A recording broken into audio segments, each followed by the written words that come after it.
Visit visa के related new rules को update किया गया है। अगर आप विजिट वीज़ा पर यूएई में आ रहे हैं तो आपको इन न्यू रूल्स को फॉलो करना होगा। अगर आप फॉलो नहीं करेंगे तो वो आपको एयरपोर्ट से वापस भेज देंगे। इस तरह आपका टाइम भी ज़ाया होगा और आपके पैसे भी। ये रूल्स क्या है, आप वीडियो को कंप्लीट देखें और दूसरों को भी शेयर करें। इनमें सबसे पहले है कैश रिक्वायरमेंट। जब आप यूएई में विजिट वीज़ा पर एंटर होंगे तो वो आपसे पूछेंगे कि आपके पास कैश कितना है, क्योंकि यहाँ पे आप विजिट वीज़ा पर आ रहे हैं तो विजिट का मतलब होता है आप यहाँ पे घूमने फिरने के लिए एज ए टूरिस्ट आ रहे हैं। तो यहाँ घूमने के लिए आपके पास यहाँ की रिक्वायरमेंट है कि आपके पास 5000 दिरहम होना चाहिए या फिर इसके इक्विवेलेंट डॉलर या कोई करेंसी। और मिनिमम आपके पास अगर 5000 नहीं तो मिनिमम आपके पास 3000 ज़रूर होना चाहिए, अदरवाइज़ वो वापस भेज देंगे। इसके अलावा आपके पास पासपोर्ट जो वैलिडिटी है वो 6 मंथ से ज़्यादा होनी चाहिए और आपके पास जो टिकट है वो रिटर्न होनी चाहिए, ना कि वन वे। और रिटर्न टिकट भी वो चेक कर सकते हैं ऑनलाइन, आपकी वैलिड टिकट होनी चाहिए, ना कि वापसी की डमी। और इसके बाद आपसे वो होटल प्रूफ मांगेंगे कि आपने रहना कहाँ पर है। होटल बुकिंग होनी चाहिए और वो भी डमी नहीं, वो भी वैलिड। और ये होटल बुकिंग ज़रूरी नहीं कि आपका वीज़ा 30 डेज़ का है तो 30 डेज़ का ही होटल बुकिंग हो, और ये भी ज़रूरी नहीं कि अगर आप 2 मंथ वीज़ा पर है तो 2 महीने की आपकी होटल बुकिंग हो।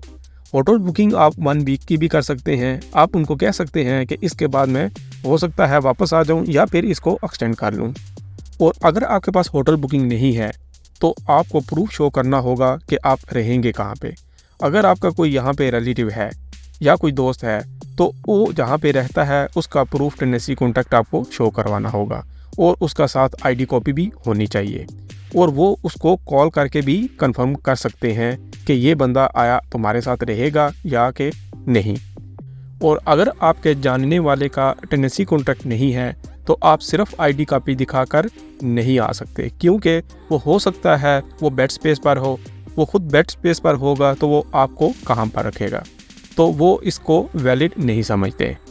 और ट्रैवल करने से पहले आप अपना वीज़ा वैलिडिटी भी चेक कर लें, क्योंकि बाज़ औक़ात इसके ऊपर जो ड्यूरेशन टाइम लिखा होता है कि आपने इस टाइम के ड्यूरेशन के दौरान एंटर होना है तो वो भी एक्सपायर हो सकता है। इसके अलावा इस वीज़े के साथ आपको ट्रैवल इंश्योरेंस इशू होती है, आपने साथ उसकी एक कॉपी रखनी है। अगर आप इन रूल्स को फॉलो करते हैं तो आपके लिए कोई परेशानी की बात नहीं है, और अगर आप फॉलो नहीं करते तो वो आपको एयरपोर्ट से वापस भेज देंगे। जैसा कि लास्ट 10 डेज़ के दौरान तकरीबन मोर देन 700 पैसेंजर्स को वापस भेजा है। विजिट वीज़ा के रिलेटेड यहाँ पे अब रूल दिन ब दिन सख्त होते जा रहे हैं, और आप जब यहाँ पे विजिट वीज़ा पर आएँ तो कोई भी इलीगल एक्टिविटी ना करें और ना ही ओवरस्टे हों, क्योंकि ओवरस्टे होने के बाद आपको 50 दिरहम पर डे फ़ाइन भी पड़ेगा और आपको आपकी फ़ाइल एब्सकॉन्डिंग में भी जा सकती है। विजिट वीज़ा होल्डर पैसेंजर कहीं से भी ट्रैवल करे तो वहाँ की गवर्नमेंट को चाहिए कि एयरपोर्ट की मैनेजमेंट ये चीज़ें, ये न्यू रूल्स चेक कर लें जो भी यूएई में ट्रैवल करने जा रहा है, ताकि उनको वहीं पे रोका जाए। अगर वो यहाँ से वापस जाते हैं पैसेंजर तो उनके लिए ज़्यादा परेशानी की बात है। और ये रूल्स यूएई के सब नेशनलिटीज़ के लिए है, किसी एक नेशनलिटी के लिए नहीं है। वो कहीं से भी आए, कहीं से भी ट्रैवल करे, जैसा कि इंडिया, पाकिस्तान, नेपाल, बांग्लादेश, ये रूल सबके लिए है। विजिट वीज़ा के रिलेटेड काफ़ी सारे इश्यूज़ बढ़ गए हैं, जैसा कि इन दिनों रिजेक्शन बहुत ज़्यादा है, और ये ज़्यादातर रिजेक्शन 40 साल से कम उम्र लोगों की हो रही है। अगर 40 साल से ज़्यादा उम्र है तो उनकी रिजेक्शन कम है। और इसके अलावा अगर कोई फैमिली यहाँ पे रहती है और वो अपने होम कंट्री फैमिली के लिए विजिट वीज़ा अप्लाई करते हैं तो उनकी भी रिजेक्शन बहुत कम है। कोशिश करें कि अगर आप यहाँ पे हैं, अपनी फैमिली के लिए विजिट वीज़ा अप्लाई कर रहे हैं तो अपने डॉक्यूमेंट साथ अटैच लाजम करवाएं, ताकि अगर कोई रिजेक्शन के चांसेस भी हों तो वो आपका रिजेक्ट ना हो।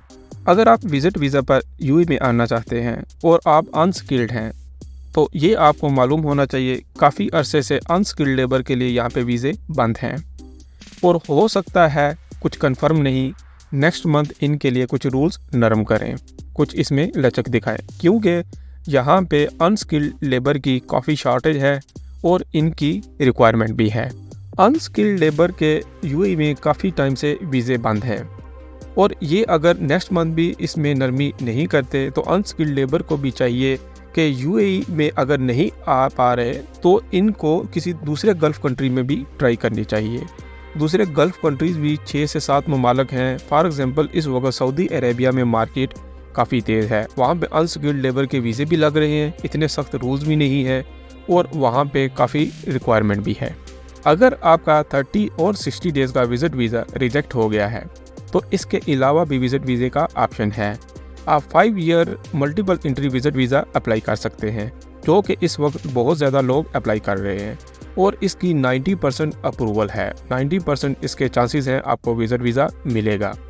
और इसकी मज़ीद डिटेल कि आपने अप्लाई कैसे करना है, क्या रिक्वायरमेंट है, क्या इसके फ़ीस है, क्या चार्जेस हैं, तो इसके रिलेटेड मेरी एक वीडियो है इस चैनल पर, उसका लिंक मैं डिस्क्रिप्शन में दे दूँगा, तो आप ज़रूर विज़िट करें।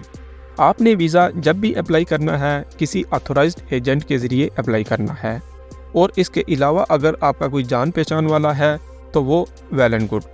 और आप जब वीज़ा अप्लाई करेंगे तो इसकी एप्लीकेशन भी आपने साथ साथ ट्रैक करनी है कि विज़िट वीज़े का स्टेटस क्या है। और इसके अलावा अगर वीज़ा रिजेक्ट होता है तो आपने उसका रिजेक्शन प्रूफ भी लेना है। आप ऑनलाइन उसको चेक कर सकते हैं ताकि आपको मालूम हो कि वो आपके साथ कोई फ्रॉड तो नहीं कर रहा, आपके कहीं पैसे ज़ाया तो नहीं गए। तो ये थी आज की न्यूज़। मज़ीद न्यूज़ जानने के लिए, अपडेट रहने के लिए देखते रहें यूएई लोकल न्यूज़।